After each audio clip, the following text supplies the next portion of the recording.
La la.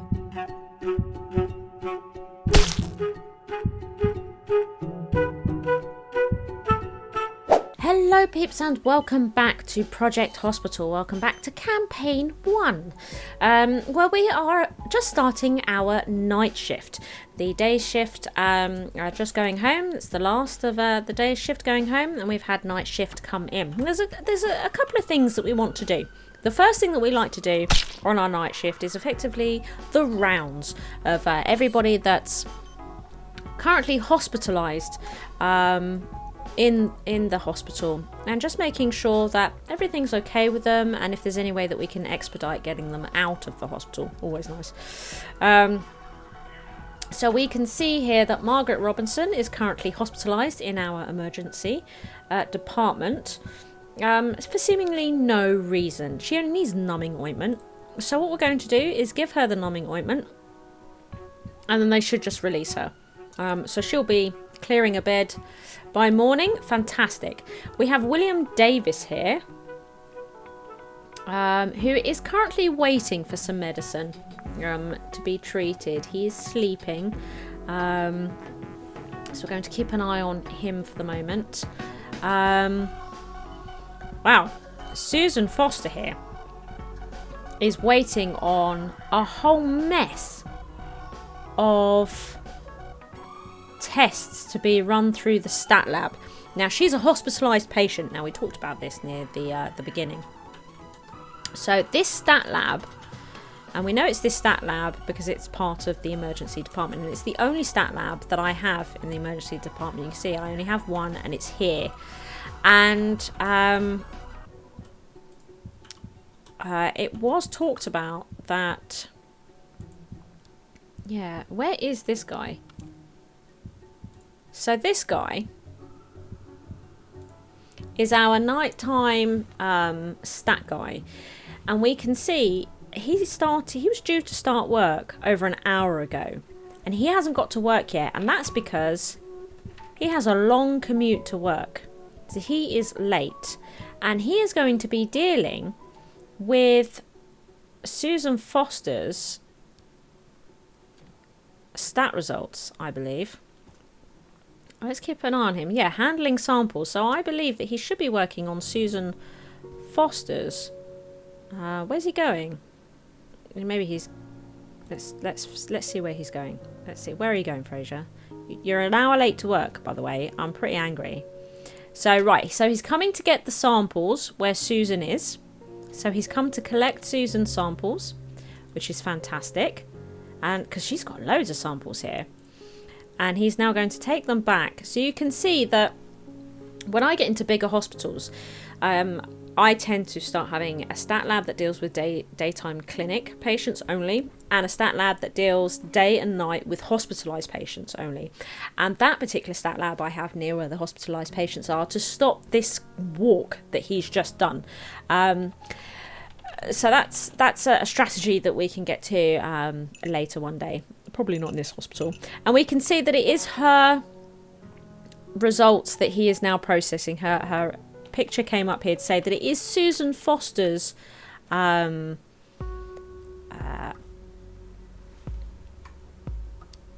samples that he's currently doing. There she is again. So he is currently working on all of her samples, which is fantastic. He's doing the work. Which is really, really good. So I was thinking maybe we didn't have any staff working here at night or something like that. But no, he was just late to work, which is a problem. But there we are. It looks like he's done them, and he is now returning the results, I presume. Is that what he's doing? He's still handling samples. Or maybe he's come to get more, to process more, because she's had a whole bunch of tests done. And you can see here, actually, that she is now the last patient. Yes, they did release William Davis here. So we can see that Susan here is now the only patient that we have on the emergency department in the ward. And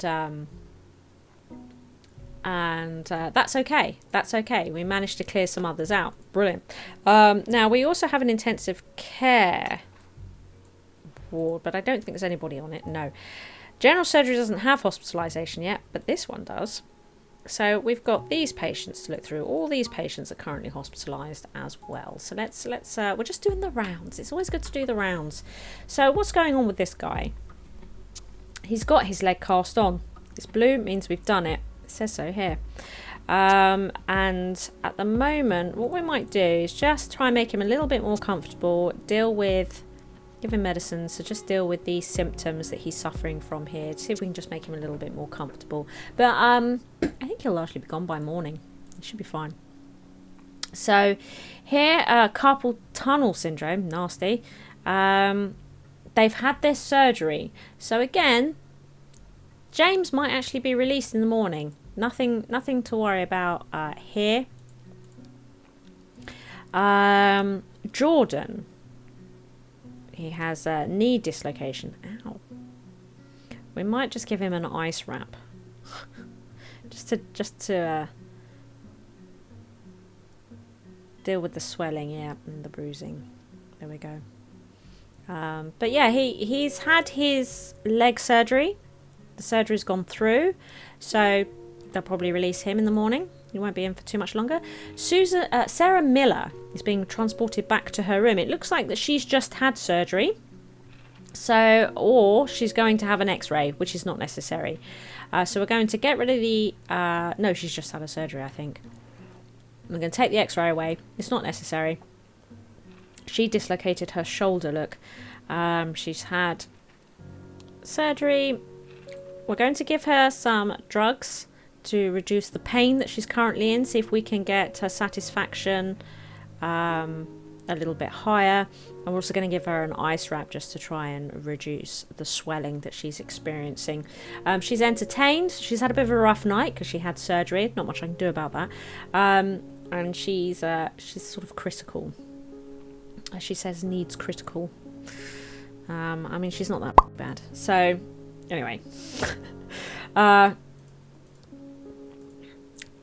what have we got here? William Garcia. I haven't come across him before. I think so. He has a fracture. We might have checked on him before. He has his leg cast on. Again, we're just going to give him some medicines to help deal with the pain and the swelling that he's going through. See if we can increase his satisfaction levels with our hospital. It's important. But again, he's had his cure, if you like. So he should just be released in the morning, allowing a nice cycle through these beds. So that's our rounds done. Now we're aware that these doctor rooms are all critical, and if we can fit any more in, then we should probably do that. But as we can see, there's not a lot of space here to play with. Not a lot of space to play with at all. So what can we do here? Well, I can instantly see that we have two cleaning closets. We've got a cleaning closet here, and we've got a cleaning closet here. Okay, so this, we can also see that this room is much larger than these. So it seems to me that if we delete this, or consolidate it with this one over here, and split this into two rooms by taking a little extra room away from this reception, we could probably turn one into two. Now, it's not going to fix this problem. These rooms are always going to be critical because there's not a lot of space available to us. But we can squeeze one more in. So I think that we should do it. And if we actually look, we've got two common rooms here as well. Now the upside and the downside is that we could take this common room out and put in more clinics, but at the same time that when these doctors want a break, they're going to come all the way here, so it'll take them much longer to get back to their office. So it probably levels itself out really in keeping it here because they get back quickly. Than if we got rid of it and replaced it with more rooms. It's hard to know. If we were to replace it with, how many walls we've got here? 1, 2, 3, 4, 1, 2. So we wouldn't actually be able to fit two in there either. So I'm probably going to leave it, but this we're going to change. So first things first, the staff need rejigging. don't they? The staff need rejigging. So what we're going to do, we've got daytime janitors in this room, and we have nighttime janitors in this room. Now, for a start, is there anybody I can sack? It's going to be the first thing. She's fantastic. She's fantastic. I mean, he consumes a lot of food, which just means that he probably no, his hunger increases much faster. So his satisfaction probably falls a bit faster than everybody else's. But I mean, he's good. He's a germaphobe. I'm okay with that. So I don't mind these four staff members. Let's see. Is there anybody we can? Oops. Is there anybody that we can sack from this cleaning closet? Let's see. No, they're fine. I'm happy with them. I'm happy with them. I'm happy with them. So there's nobody I want to sack. So that's the first thing that I've learned. So what we're going to need to do is change up this cleaning closet. And as we discussed earlier, the more of these shelves that you have in here, the more stuff you can put in it. So what we're going to do, what we are going to do, and we should be able to, I think we can ghost items, show just transparent, oh, just in management mode. That's a bit of a shame. These are in the way a little bit. What's this? Ah, look, we've got some lockers here. We don't really need this stuff. We'll put that there. We've also got 2 sinks in here. We've got 2 sinks and a mirror. Gonna get rid of that. We'll put the locker here, and you know what? I might put a locker here as well. No, okay. What's that? Oh, there's a bin here. There is a bin there. Okay, we might get rid of the bin. Right. So what we want to do, we want to make it so we can get 4 staff in here in the day and 4 staff in here at night. So there we are. There's 2 more of those. Now, we know that there's already 2 bucket carts out for this room. We're going to add 2 more. Okay.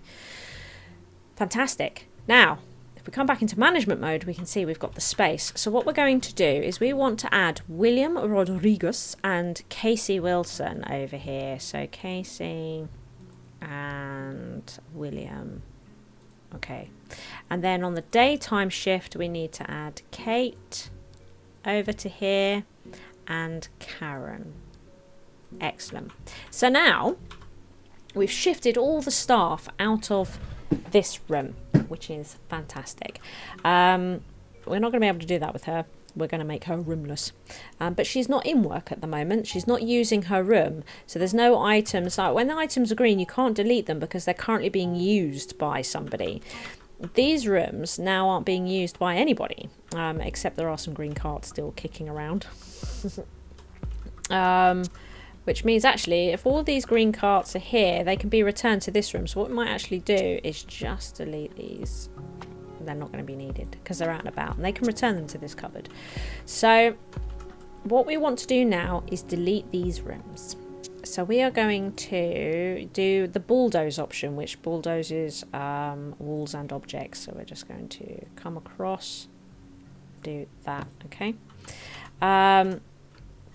Now, these rooms here are 4 wide. 1, 2, 3, 4. And we're going to want to do a similar thing here.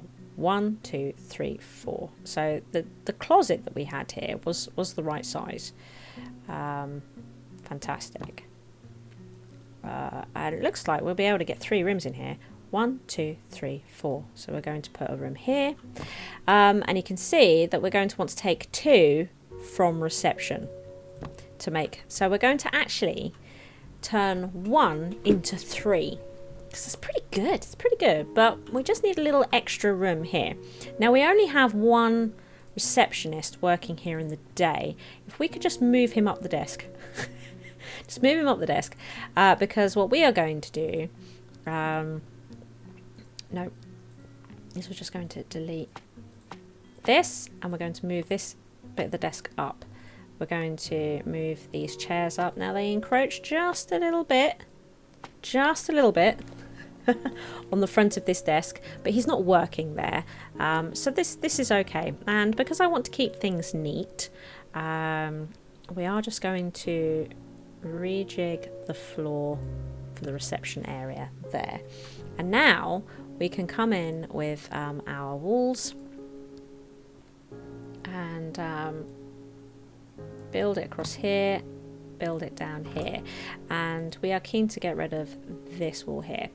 I said it charged us for that as well, this wall. Now we've also, you can see here, missing equipment. We've got all these rooms registered across here, and they're all weird, and look, we've broken reception. It's all very upset. So we're now going to just delete these rooms, and as I said, we're going to make Dana roomless, which we have now done. We're going to do the same to the receptionist. So we're in emergency, and we're going to grab reception, and we're just going to rejig this area. So now it just says missing staff. So we're going to go to daytime, and we're going to add Robert back to reception. Now what we would like to do to save ourselves a bunch of work is we are going to come into prefabs, and we are going to copy these rooms and just paste them into here. 1, 2, 3. Bob's your uncle. And then we have some funny door business going on. Got some funny door business going on. So what we're going to do, come into items, actually delete the door. Delete this door. And it's also done something a bit weird with the walls as well. So let's fix up our walls, make them look all nice again. So let's do this. Come all the way up here. So we didn't need to build these walls in, but I just wanted you to see what I was planning. Okay, so we've done that. That's pretty fantastic. I think it's messed with this floor again over here. Sad times, look.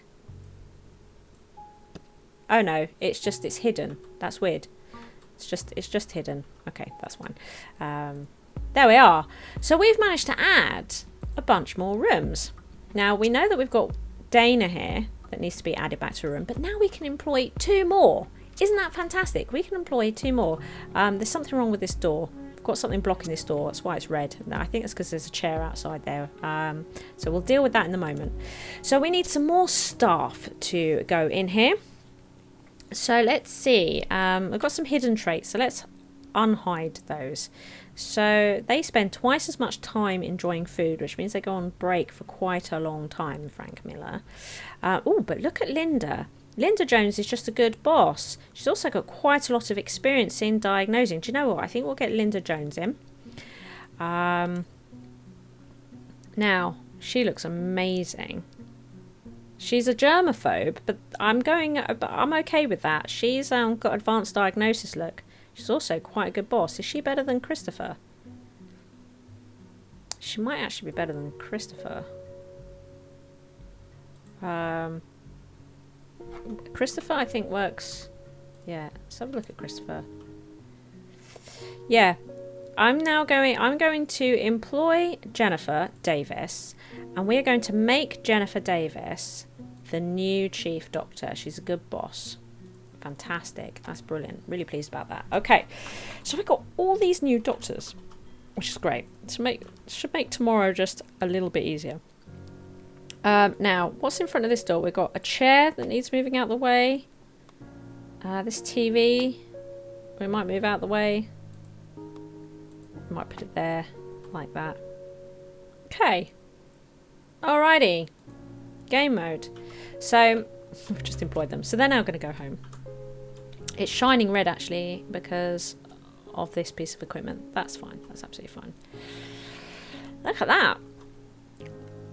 So we've managed to increase this. Like I say, it's probably still going to be critical because this hospital is going to be very busy, but that's better than nothing, right? We've done okay here.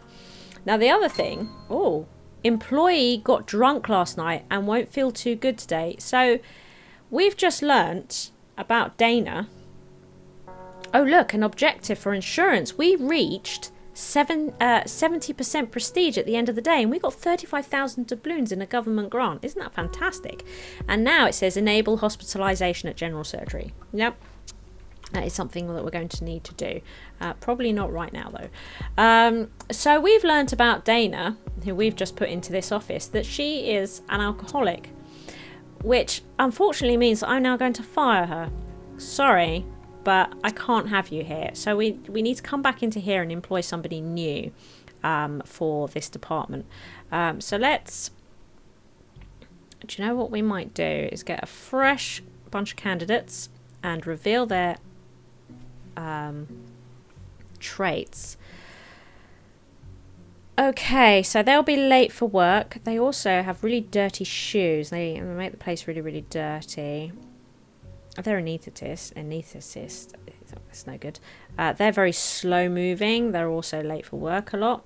So we have Thomas here, who's a bit depressed. So his satisfaction will go down, but I think we'll take him on. He has advanced diagnosis, so I think we're going to give him a job. There we go. So he can work there instead. At least he's not a boozer. So there we go. So this should improve this department for tomorrow. Pretty pleased with that. And we can see that he's still working on the lab results for this lady down here. So that's pretty good. I feel like we've taken care of the hospital during the night shift, and I think that we should skip to the morning time. Well, we are waiting for daytime to come along, and it says that the patient can't be hospitalised. So Susan Foster here needs, she has irritable bowel syndrome. That's what we found. Her test results came back. She has irritable bowel syndrome. This needs to be treated on the general surgery department. Well, it does. Yeah, I mean, it does, but it is just diet modification. That's something that we can just tell her in like a GP office, except that because she's already in a ward, she now wants to transfer to the appropriate department for her illness, and we don't have hospitalisation turned on for general surgery. So it looks like I am going to have to build it if we want to be able to give Susan her cure, and it has come up now anyway. So a little bit annoying. It's not how I wanted to spend this episode. We've spent it quite heavy on building, and that's not how I want to be spending my series, but there we are. This is how it is. We have to build things. We can't ignore these things. We have to build them. So hospitalisation then for general surgery. Let's get into it. It's this area over here. Looks pretty complicated. The first thing we are going to do is build one regular ward and one high dependency unit, which is another type of ward. So there's two types of wards here, and I think should I build them here? Actually, no. I might build it all down here. And we are going to use prefabs because it's easier. Okay, so we're giving ourselves plenty of room to build more wards because pretty sure we're going to need them, and then a regular ward, and we're going to pop that here. Okay, so that was quite a lot of money, but the wards are now in. If we come over here, we can see that these have turned green and they've got one. Now it also says that we need an operating theatre. That's absolutely crucial. This is going to be an expensive room.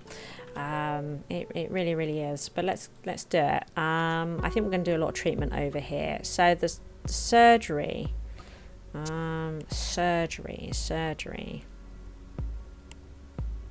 operating room. There it is. There it is. We're going to pop that in. Do you know what? We'll actually pop it in here. 25,000 doubloons, that one. 25,000 doubloons. Okay, what's next? Right, so we absolutely need diagnostic units. Diagnostic units, we've seen them being used down in emergency, so people that are on wards that need treatment that can't get themselves there.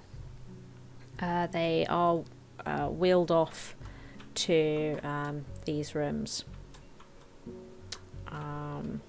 Actually, this might be a better department to show this in, upstairs. Yeah. So they bring them into these diagnostic units from the ward to administer tests and treatment and stuff like that. And we need exactly the same thing up here.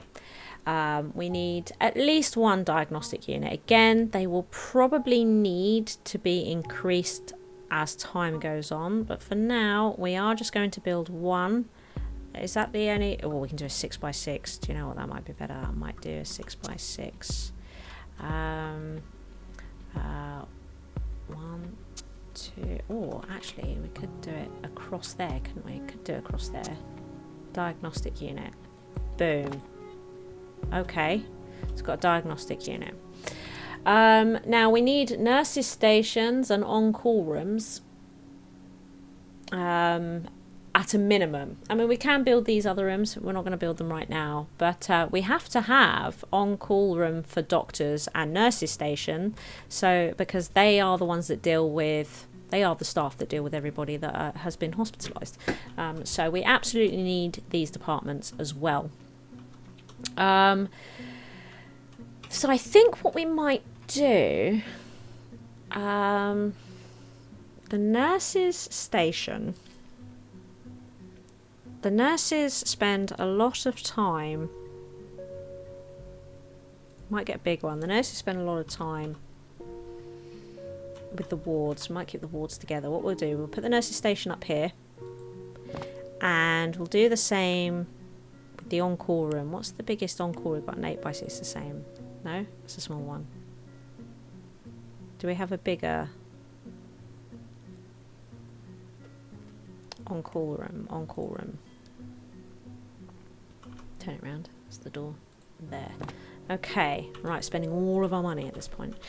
Right. Fantastic. Now, you may notice we also don't have toilets, which is a problem. Now, we can see here that we don't need them. They're not even listed here. But patients that are on the ward will need restrooms and somewhere to go to sit and eat and stuff like this. So what we're going to do is we are going to build a restaurant. They've got a larger one, but I think we'll stick with this one, this small one. And what we might do here is actually build a nice area, like almost like a little canteen space. I think that'll be nice, and it'll be open. So it'll actually become a corridor space. Oh, this is corridor space. And it'll be somewhere nice to eat. Or we could even have a big area out here for them to eat at. But this is closer to the wards. And we don't have any kind of cleaning closet up here either. No one to keep it clean. At the moment, they're going to come from down here and travel up, which I suppose is fine, isn't it? So what we might do, if we're adding a whole new floor for this cleaning closet, is that we should probably get somebody to help, right? So let's have a look. Their perks.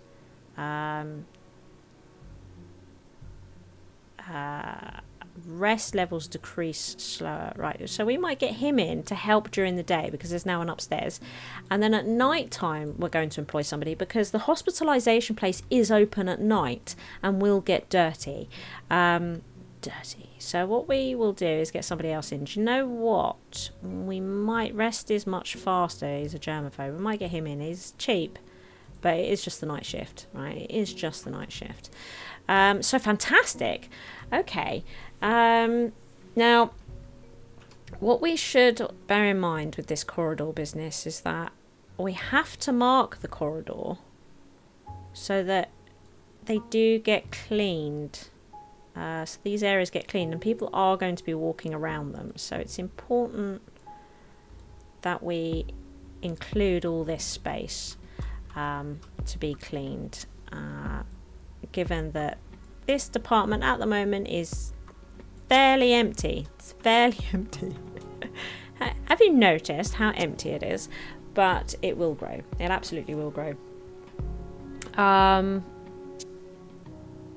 So we need staff. And we could probably do with decorating it a little bit nicer as well at some point. I might do that between episodes, just decorate this up so that it's nice and matching, and also put some windows in because we've not got any windows on these floors, so I'm probably going to put some windows in as well.